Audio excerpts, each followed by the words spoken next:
Well, the Titans have made their two picks in round one, did not make a trade, stuck at number 5, stuck at number 18, made both those decisions.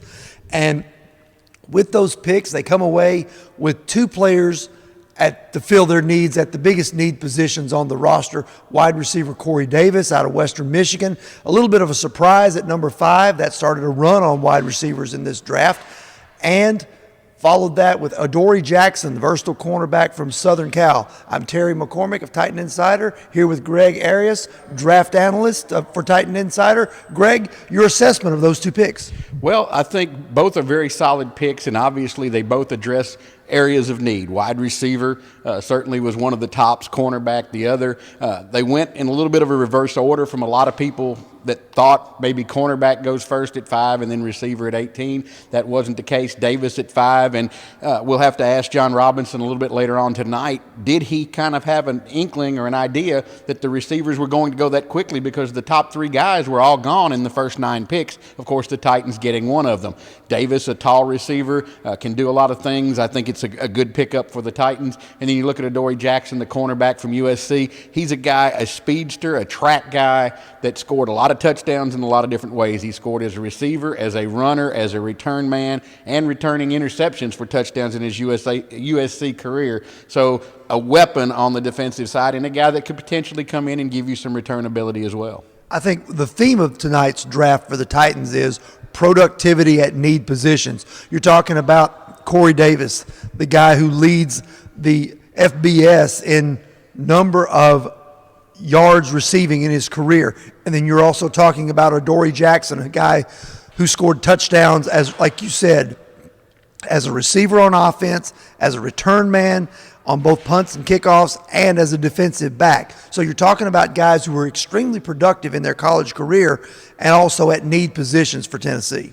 And when you read, especially about Adoree Jackson, he is a guy that some people have compared to Charles Woodson. Of course, Woodson won the Heisman in his college career, but similar statistics that Jackson posted to what Woodson did in his time at Michigan. So when you look at it from that perspective, if Adoree Jackson has half the career as a Titan that Woodson had in his time in the NFL, it's a pretty solid pick. Again, that obviously is a lot of high praise to be heaping on a guy that's not been even into the building here yet to work with the Titans team, but certainly that's a comparison that's out there and something that you have to kind of look at because of the athletic ability that he does possess.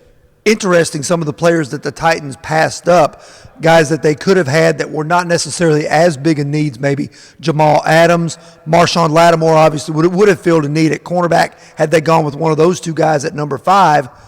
And then O.J. Howard, the Alabama tight end, could have had him at 18. He was taken by Tampa Bay at 19. How do you assess this draft, the way the Titans filled needs versus maybe taking the players that a lot of people had projected for them?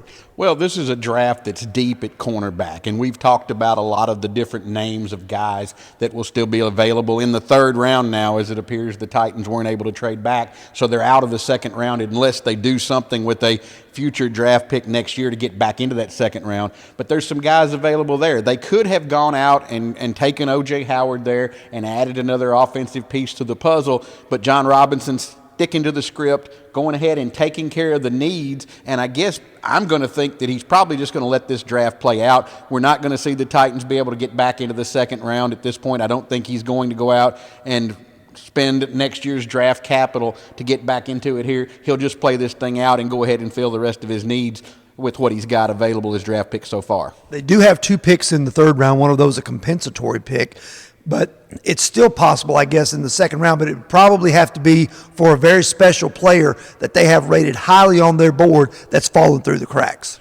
I would think Reuben Foster might be one of those guys. He's still sliding as of the production of this video. He's a guy that if he does fall into the 2nd round and perhaps you can get a deal that doesn't cost you a lot for next year, maybe you do give up one of those 2 third-round picks, probably the highest one, and then maybe something next year in the 3rd or 4th round range to get back. You might see him do that, but I can't really think of anybody off the top of my head, and obviously I'm not John Robinson in the brain trust upstairs here at St. Thomas Sports Park, but I just don't see anybody other than maybe Foster that you might, and again, he's got the character concerns that everybody's talked about. Is he worth doing that? If he is, you might see that move, but I'm of the feeling at this point in time that they just stick where they are, go ahead and make the picks that they've got remaining, and not worry about messing with anything from next year and maybe having to play catch up trying to get back into a round like they were trying to do with the second here tonight and were unable to do so. He's Greg Arias. I'm Terry McCormick, and this is the Titan Insider Draft Report.